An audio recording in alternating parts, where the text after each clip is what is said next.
বর্তমানে সামাজিক যোগাযোগ মাধ্যমে ছড়িয়ে পড়েছে এক অবাক করা খবর। জাপানের এক যুবক বিপুল অঙ্কের টাকা খরচ করে নিজেকে মানুষ থেকে কুকুরে রূপান্তর করেছেন বলে দাবি করা হচ্ছে।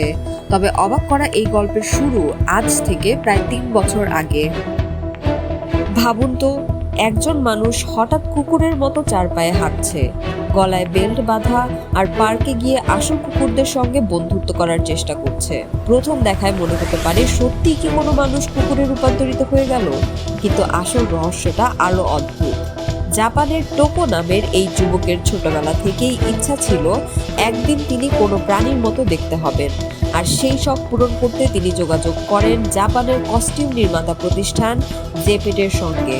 তারপর শুরু হয় অবিশ্বাস্য এক কাজ। প্রায় 40 দিন ধরে তৈরি করা হয় রাফ কুলি জাতের কুকুরের আদলে একটি হাইপার রিয়েলিস্টিক কস্টিউম। খরচ প্রায় 20 লাখ জাপানি ইয়েন, বাংলাদেশি টাকায় আনুমানিক 15 থেকে 16 লাখ টাকা। কস্টিউমটির ওজনও প্রায় 4 কেজি। আর সবচেয়ে অবাক করার বিষয় হলো, এটি কোনো সার্জারি নয়, শরীরে কোনো অস্ত্রোপচার করানো হয়নি, পুরোটাই একটি বিশেষভাবে তৈরি পোশাক। এমনভাবে বানানো হয়েছে যে টোকো সেটি পরলে দূর থেকে তাকে সত্যিকারের কুকুর বলেই মনে হতে পারে। এরপর মাঝে মধ্যে সেই পোশাক পরে টোকো চার পায়ে হাঁটেন, ঘরের মধ্যে কুকুরের মতো চলাফেরা করেন, এমনকি বাইরে বের হলে মানুষের দৃষ্টি আকর্ষণ করে ফেলেন।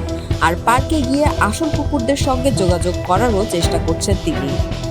তবে মজার ব্যাপার হলো, টোকোর এই অদ্ভুত শখের পেছনে ছিল ছোটবেলার একটি স্বপ্ন, আর সেই স্বপ্ন পূরণ করতে তিনি খরচ করেছেন এত টাকা। এখন প্রশ্ন হলো, আপনি যদি 16 লাখ টাকা খরচ করার সুযোগ পান, এমন একটি কস্টিউম বানাবেন, নাকি এই টাকা দিয়ে একটি গাড়ি কিনবেন? কমেন্টে আপনার পছন্দটি জানিয়ে দিন। আর এমন অদ্ভুত কিন্তু সত্যি ঘটনা পেতে এবং জানতে সাবস্ক্রাইব করুন চ্যানেল ওয়াশিংটন বাংলা টিভি।